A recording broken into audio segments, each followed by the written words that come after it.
چنانچہ بادشاہ سلامت نے جب یہ باتیں سنی تو اس نے اپنے ملک کے جو سوداگر تھے ان سے کہا کہ تم بھی اپنے اخلاق اچھے کرو، کاروبار بڑھانے کے لیے اخلاق کا ہونا بہت ضروری ہے۔ چنانچہ صحابہ کرام رضی اللہ تعالیٰ عنہم مجمعین اسی علاقے میں رہے اور اپنے کاروبار کو کرتے رہے۔ لوگ آتے اور ان سے کہتے کہ حضرت ہم بھی آپ ہی کی طرح بننا چاہتے ہیں، آپ جیسے بننا چاہتے ہیں۔ وہ کہتے تھے کہ جیسے اخلاق ہمارے ہیں، جیسے ہماری چال ڈھال ہے، بات چیت ہے، ویسے ہی کر لو، تم بھی ہماری طرح بن جاؤ گے۔ چنانچہ دھیرے دھیرے کر کے وہ لوگ کلمہ پڑھ لیتے اور صحابہ کرام رضی اللہ تعالیٰ عنہم اجمعین کے ہاتھ پر بیعت کرتے۔ تو دوستو یہ سب اخلاق کے ذریعے سے ہی ہوا ہے۔ ہر آدمی جانتا ہے کتنے سارے جو ہے قصے مشہور ہیں کہ صحابہ کرام رضی اللہ تعالیٰ عنہم اجمعین کے آپ صلی اللہ علیہ وسلم کے کہ کسی بھی بات کے اوپر اگر غصہ آنا ہوتا تھا پھر بھی اس غصے کو پی جایا کرتے تھے۔ ایک صحابی ہیں جن کا اکثر ذکر آتا ہے، ایک قصہ ان کا ہے کہ انہوں نے ایک دکان کھولی، کاروبار شروع کیا کپڑے کا ایک دکان کھولی اور دھیرے دھیرے کر کے ان کی دکان بہت زور و شور سے چلنے لگی۔ خوب لوگ آتے ان سے مال خریدتے، ان کی دکان بہت اچھے سے چلنے لگی۔ جب کاروبار خوب بڑھ گیا، اچانک ایک دن ایک شخص آیا اور اس نے کہا کہ جناب ہم آپ کے پاس سے یہ کپڑا لے گئے تھے، مجھے یہ کپڑا پسند نہیں ہے، چنانچہ ہمیں اس کپڑے کی ضرورت بھی نہیں ہے، آپ یہ کپڑا واپس کر لیجئے۔ تو صحابی نے فرمایا کہ اگر تم کہو تو میں اس کے بدلے دوسرا کپڑا دے دوں اور اگر کہو تو پیسے دے دوں۔ اس شخص نے کہا کہ حضرت پیسے واپس کر دیجئے، مجھے ضرورت ہے۔ چنانچہ ان صحابی نے خوشی خوشی اس کا کپڑا واپس لیا اور اس کو پیسے واپس کر دیے۔ یہ بات جیسے ہی یہ واقعہ پیش آیا، چنانچہ صحابی نے اس کے پیسے واپس کرنے کے بعد دکان کا شٹر بند کر دیا، دکان کا دروازہ بند کر دیا اور اس کے بعد سے دکان کھولنا بند کر دیا۔ لوگوں نے پوچھا کہ حضرت اتنا اچھا کاروبار آپ کا چل رہا تھا، اتنی اچھے سے جو ہے بکری ہو رہی تھی، منافع ہو رہا تھا، آپ نے اچھے پہ لے کر چلتے پھرتے کاروبار کو آخر کیوں بند کر دیا؟ صحابی نے فرمایا کہ دراصل ہم نے اپنا مقصد حاصل کر لیا، ہم نے جس مقصد کے لیے دکان کھولی تھی ہمارا وہ مقصد پورا ہو گیا۔ اس شخص نے پوچھا کہ ایسا کون سا مقصد تھا جو دکان بند کرنے سے پورا ہوا؟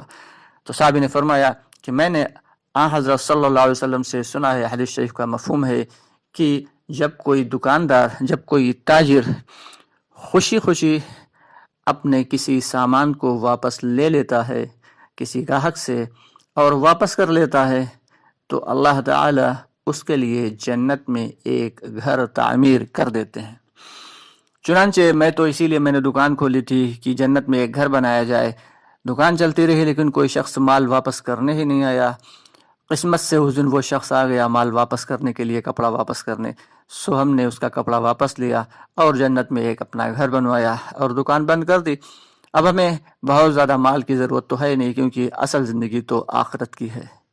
چنانچہ یہ تھے صحابہ کرام کے معاملات اور صحابہ کرام کے اخلاق کہ وہ دنیا کو ہمیشہ پیچھے رکھتے تھے اور آخرت کو ہمیشہ آگے رکھتے تھے۔ آج ذرا اندازہ لگائیں اور دیکھیں کہ ہمارے کتنے ہی مومن بھائی ایسے ہیں اور بڑے بڑے دیندار ہیں، دکان ان کی کھلی ہوئی ہے اور دکان کے سائیڈ میں ایک بورڈ بھی لگا ہوا ہے کہ بکا ہوا مال واپس نہیں ہوگا۔ یہ ہیں ہمارے اخلاق اور ہم چاہتے ہیں کہ اللہ کی مدد ہمارے لیے آ جائے۔ کیسے آ سکتی ہے دوستو؟ کیسے آ سکتی ہے جب ہم نبی کے خلاف، اللہ کے حکم کے خلاف کام کریں گے اور پھر یہ سوچیں کہ اللہ کی مدد ہمارے لیے آئے، تو یہ تو ناممکن ہے۔ اس لیے ہمیں اپنے اخلاق کو بہتر رکھنا ہے۔ کسی بھی بھائی سے ملیں تو خوش دلی کے ساتھ ملیں، منہ اٹھا کے بات نہیں کرنا ہے، کسی سے بھی غصے اور گرمی سے بات نہیں کرنا ہے، بلکہ پیار و محبت سے بات کریں ہر ایک سے۔ ہر شخص اپنا بھائی ہے، میرا بھائی ہے، اس اعتبار سے بات کریں۔ جب ہم اپنے اخلاق کو سدھار لیں گے تو پھر اللہ کی مدد آنا شروع ہو جائے گی۔ دوستو باتیں تو بہت ہیں لیکن ویڈیو کافی لمبی ہو جائے گی، اس لیے معذرت چاہتے ہیں۔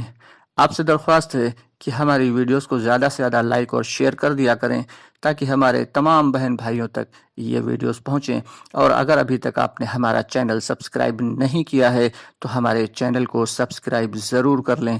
دعوت جنت کا راستہ چینل فوراً سبسکرائب کریں اور لوگوں کو بھی اس کی رائے دیں۔ اس کے علاوہ ہمارا ایک دوسرا چینل بھی ہے، آپ کے دینی مسائل، اس چینل کو بھی سبسکرائب کریں۔ اس میں روزانہ 1-2 ویڈیو اپلوڈ ہوتی ہیں، 1.5-2 منٹ کی ویڈیو ہوتی ہے وہ، جس میں ضروری جو روزانہ بنیادی اعتبار سے مسائل ہیں ان کا ذکر کیا جاتا ہے، نماز کے، پاکی ناپاکی کے مسائل کا۔ آپ اس چینل کو بھی سبسکرائب کریں اور زیادہ سے زیادہ فائدہ اٹھائیں اور ہمیں دعاؤں میں ضرور یاد رکھیں۔ انشاءاللہ بہت جلد پھر ملاقات ہوتی ہے، تب تک کے لیے اجازت چاہیں گے۔ اللہ ہم سب کا حامی و ناصر ہو۔ السلام علیکم ورحمۃ اللہ وبرکاتہ۔